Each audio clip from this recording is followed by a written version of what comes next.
අයිබෝන් ඔයාලව සාදරයෙන් පිළිගන්නවා නිකි එඩිට්ස් YouTube channel එකට.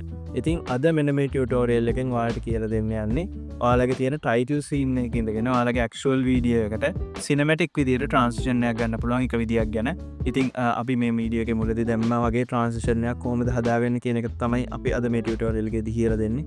ඉතින් ඔයාලා සාමාන්‍යයෙන් මෙන්න මේ Stranger Things කියන TV series එක බලලා තියෙනවා නම් ඔයාලා මෙන්න මේ ට්‍රාන්සිෂන් එක අනිවාර්යයෙන්ම දැකලා ඇති. මොකද යාලගේ හැම එපිසෝඩ්යම පටන් ගන්න කලින් යාලගේ එපිසෝඩ්ගෙන් නමත් එක්ක එයාලගේ TV series එකේ ඇත්තම මූවියකට ට්‍රාන්සිෂන් එක ගන්න මෙන්න මේ වගේම ට්‍රාන්සිෂන් එකකින්. ඉතින් යාලා කරන්නේ යාලගේ ටයිටල් එකේ එහෙම නැත්නම් එපිසෝඩ් එකේ ටයිටල් එක දාලා මෙන්න මේ ටයිටල් එකේ තියෙන ටෙක්ස්ට් එක ඇතුලෙන් තමයි අපිට මෙන්න මේ එපිසෝඩ් එක රිවීල් කරන්නේ. ඉතින් ඒක හරියම සිනමැටික් ට්‍රාන්සිෂන් එකක්. ඒක නිසා මම හිතුවා ආයෙත් මෙන්න මේ ට්‍රාන්සිෂන් එක කොහොමද හදාගන්නේ කියලා After Effects වලින් කියලා දෙන්න. ඉතින් හරිම ලේසියෙන් හදාගන්න පුළුවන් ට්‍රාන්සිෂන් එකක්. ඉතින් ඔයාලට මේ වීඩියෝ එක බලුවම තේරෙවි කොහොමද මෙන්න මේ ට්‍රාන්සිෂන් එක හදාගන්නේ කියලා. ඉතින් ඔයත් Adobe Premiere Pro සහ After Effects සම්බන්ධ ටියුටෝරියල්ස් බලන්න කැමති කෙනෙක් නම් එහෙම නැත්නම් Adobe After Effects සහ Premiere Pro ඉගෙන ගන්න ගමන් ඉන්න කෙනෙක් නම් අනිවාර්යයෙන්ම මේ Nikki Edits YouTube channel එක subscribe කරලා තියාගන්න. ඒ වගේමයි ඔයාලා මෙන්න මේ ටියුටෝරියල් එකෙන් ඉගෙන ගත්තා නම් මොනවා හරි දෙයක් අනිවාර්යයෙන්ම මේ වීඩියෝ එකට like එකක් දාන්න. ඔයාලගේ අදහස් අනිවාර්යයෙන්ම comment එකක් දාන්න. අපි කෙලින්ම After Effects ඇතුළට ගිහලා කොහොමද මෙන්න මේ වීඩියෝ එක හදන්නේ එහෙම නැත්නම් මේ transition එක හදන්නේ කියලා ඉගෙන ගමු. හරි අපි දැන් After Effects ඇතුළට ඇවිල්ලා මෙන්න මේ විදිහට ප්‍රොජෙක්ට් එකක් හදලා මේකේ composition එකක් හදලා මේ composition එකට දාගෙන තියෙනවා අපිට reveal කරගන්න ඕන clip එක. ඉතින් අපි අපේ text එක through reveal කරගන්නේ මෙන්න මේ clip එක තමයි.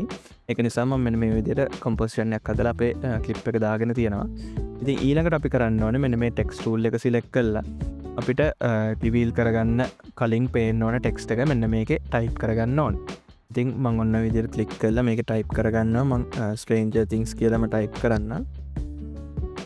හරි. ඉතින් මෙන්න මේ ටෙක්ස්ට් එක අපි ටයිප් කරගත්ත ෆොන්ට් එක මෙන්න මේ ඔයාලට මෙතන නම බලා ගන්න පුළුවන්. ඉතින් මෙන්න මේ ෆොන්ට් එක බොහෝ ඒ කියන්නේ ගොඩක් වෙලාවට සමානයි අපි Stranger Things වල ටයිටල් එකේ දකින ෆොන්ට් එකත් එක්ක. ඉතින් ඒ වගේම ෆොන්ට් එක මම මේකට තෝරගෙන තියෙනවා. ඊළඟට ඔයාලට පුළුවන් මෙන්න මේ align කියන panel එකට ගිහිල්ලා මේක center එකට align කරගන්න. හරි. ඊළඟට දැන් අපිට මෙතන වෙන්න ඕනේ ඇත්තටම මේ අපේ මේ background එකේ තියෙන clip එක මෙන්න මේ අපේ Stranger Things කියන text එක ඇතුලෙන් පේන්න ඕනේ. ඒකට අපි use කරනවා මෙන්න මේ track matte කියන feature එක අපේ After Effects ඇතුලේ තියෙන. ඉතින් මේ track matte කියන feature එකෙන් අපිට පුළුවන් මෙන්න මේ උඩ තියෙන layer එක reference එකක් විදියට use කරලා ඒකේ තියෙන දේවල් ඒ කියන්නේ ඒකේ තියෙන alpha channel එක අනුව අපේ මේ යට තියෙන layer එක වෙනස් කරගන්න. ඉතින් මම මෙන්න මේ track matte කියන එක ඇතුළට ගිහිල්ලා මෙතන තියෙන මෙන්න මේ alpha matte කියන එක තෝරනවා. එතකොට ඔයාලට බලා ගන්න පුළුවන් අපේ clip එක වෙනස් වුණා. දැන් මෙන්න මේ text එක ඇතුලෙන් තමයි අපේ clip එක පේන්නේ. යට තියෙන clip එක. දැන් ඔයාලට play කරන් බලා ගන්න පුළුවන්. Stranger Things කියන එක ඇතුලෙන් තමයි අපේ clip එක පේන්නේ. ඉතින් ඔයාලට මෙන්න මේ track matte කියන එක හරිය මෙන්න මේ mode කියන එක හරිය මෙතන පේන්නේ නැත්නම් යට මෙන්න මෙතන toggle switch or modes කියන එක සැරයක් ක්ලික් කරන්න මෙන්න මේ වගේ view එකක් නම් තියෙන මේක එක සැරයක් ක්ලික් කරාම ඔයාලට මෙන්න මෙතන තියෙන drop down එක බලා ගන්න පුළුවන්. හරි ඔන්න ඔය විදිහට මම අපේ clip එක එහෙම නැත්නම් background clip එක text එක ඇතුලෙන් පේන විදිහට හදාගෙන තියෙනවා. ඊළඟට අපි කරන්න ඕනේ ඇත්තටම සාමාන්‍යයෙන් Stranger Things වගේ වල ගත්තොත් මුලින්ම මේකේ fill එකක් ඒ කියන්නේ මොකක් හරි color එකක් තිබිලා ඊට පස්සේ තමයි ඒකේ opacity එක අඩු වෙලා ගිහිල්ලා පිටිපස්සේ තියෙන clip එක reveal වෙන්නේ. ඉතින් ඒක කරගන්න මම මෙන්න මේ Stranger Things කියන එක layer එක උඩ select කරලා ඔයාලට copy paste කරලා හරි control shift D control D එක ඔබලා හරි duplicate එකක් හදාගන්න පුළුවන්. ඉතින් මේ විදිහට මම duplicate layer එකක් හදාගන්නවා. සාමාන්‍යයෙන් අපි track matte එකක් විදිහට use කරාම ඒ layer එක hide වෙනවා. දැන් ඔයාලට මෙතන පේනවා ඒ layer එක hide වෙලා තියෙන්නේ. ඉතින් මම මෙන්න මේ උඩ හදාගත්ත layer එකත් මම එකෙන් copy කරලා ගත්ත නිසා hide වෙලා තියෙනවා. ඒ නිසා මට මෙන්න මෙතනින් visibility එක on කරගන්න පුළුවන්. on කරාම ඔයාලට පේනවා දැන් අපේ මෙන්න මේ උඩ තියෙන layer එක තමයි පේන්නේ. ඊළඟට මම කරන්නේ මෙන්න මේ text layer එකේ color එක වෙනස් කරගන්නවා. ඉතින් සාමාන්‍යයෙන් Stranger Things වගේ එකේ Stranger Things වල තියෙන text layer එක එහෙම නැත්නම් මේ title එකේ තියෙන red color එකෙන් මම ඒක නිසා ඒ effect එක ගන්න මේ layer එකත් red කරගන්නවා. හරි ඊළඟට මම මෙන්න මේ උඩ තියෙන layer එකේ opacity එක keyframe කරගන්නවා. ඉතින් මේකේ opacity property එක reveal කරගන්න ඔයාලට layer එක උඩ select කරලා T එක ඔබන්න පුළුවන්. T එක ඔබුවම opacity එක මෙන්න මේ විදිහට reveal වෙනවා. මම මෙන්න මේ වගේ ටිකක් ඉස්සරහකට ගිහිල්ලා opacity එක keyframe කරගන්නවා. ඊට පස්සේ තව ටිකක් ඉස්සරහට ගිහිල්ලා මේකේ opacity එක 0 කරනවා. දැන් ඔයාලට මේක play කරාම බලා ගන්න පුළුවන් මේ අපේ opacity එක 0 කරපු වෙලාවේදී අපේ clip එක ඔන්න ඔය විදිහට reveal වෙනවා.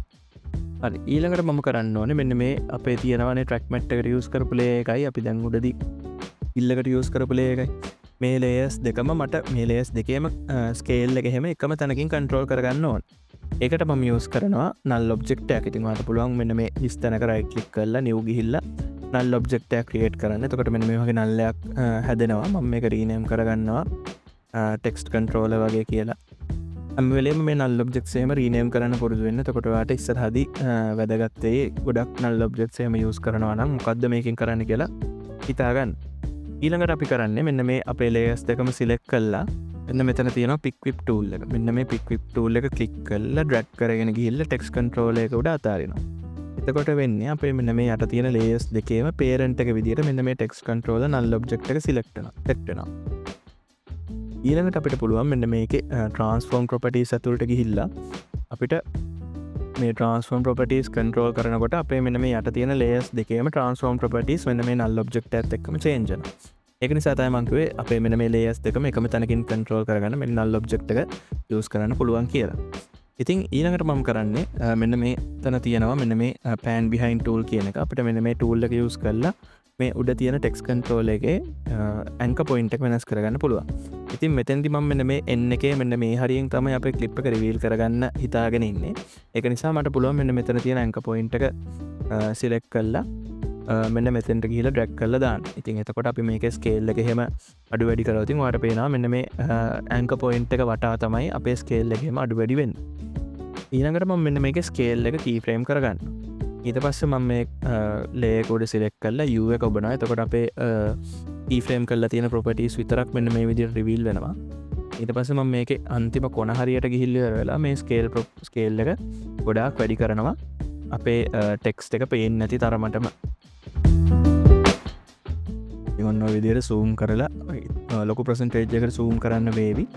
ඉතින් ඔන්න වගේ තැනකට යනකොට ඔයාලට පේනවා අර text එක අයින් වෙලා ගිහලා සම්පූර්ණයෙන්ම අපේ clip එක reveal වෙලා තියෙනවා. හරි ඊළඟට මේක play කරලා බැලුවොත් ඔයාලට බලා ගන්න පුළුවන් ඔන්න ඔය විදිහට අපේ effect එක හැදිලා තියෙනවා. හැබැයි ඔයාලට මේකෙදි පේනවා අපේ මෙන්න මේ මුල් ටිකේදී අපේ තියෙන text එක තාමත් වේගෙන් ගොඩක් වේගකින් zoom වෙලා ගිහිල්ලා අන්තිම ටිකේදී තමයි මෙන්න මේ විදිහට slowly zoom වෙන්න ගන්න. ඉතින් ඒක අපිට වෙනස් කරගන්න පුළුවන් අපේ velocity graph එක edit කරලා මම මෙන්න මේ අපේ keyframes දෙකම select කරලා ඊට පස්සේ F9 එක ඔබනවා මේ keyframes දෙක easy ease කරගන්න. ඊට පස්සේ මෙන්න මෙතන තියෙන graph editor එකට ගියාට පස්සේ ඔයාලට බලා ගන්න පුළුවන් මෙන්න මේ වගේ graph එකක්. ඉතින් ඔයාලට මේ graph එක නැතුව මෙන්න මේ වගේ වෙන graph එකක් නම් පෙන්නන්න මෙන්න මේ වගේ graph එකක් නම් පෙන්නන්න ඔයාලට පුළුවන් මෙන්න මෙතන යට තියෙන choose graph and type options කියන එක උඩ select කරලා edit speed graph කියන එක දෙන්න. එතකොට ඔයාලට මෙන්න මේ වගේ graph එකක් පෙන්නන්නේ. මෙතන මම මෙන්න මේ පළවෙනි keyframe එක ගා select කරලා මේක drag කරගෙන යනවා. මට drag කරන්න පුළුවන් උපරිමයටම. හරි. එතකොට මෙන්න මේ වගේ graph එක අපේ වෙනස් වෙනවා. දැන් ඔයා මේක play කරලා බැලුවොත් ඔයාලට බලා ගන්න පුළුවන් අර මුල් අවස්ථාවේ ඉඳන්ම මේක වෙන smooth විදියට අර ඉක්මනට zoom වෙන්නේ නැතුව smooth විදියට zoom වෙනවා. හරි. ඔන්න ඔය විදියට අපිට බලා ගන්න පුළුවන් අපේ final effect එක. ඉතින් හරිම ලේසියි මෙන්න මේ විදියට ඉතාමත් සුළු වේලාවකින් ඔයාලට මෙන්න මේ වගේ transition එකක් හදා ගන්න පුළුවන් ඔයාගේ intro text එක වගේ ඉඳගෙන ඔයාගේ clip එකට. හරි මං හිතනවා ඔයාලට අදහසක් යන්න ඇති කොහොමද මෙන්න මේ transition එක හදන්න කියලා අපේ title එකක ඉඳගෙන එහෙම නැත්නම් text එකක ඉඳගෙන අපේ video එකට actual transition එක ගන්න කොහොමද කියලා. ඉතින් මේක හරිම ලස්සන cinematic effect එකක්.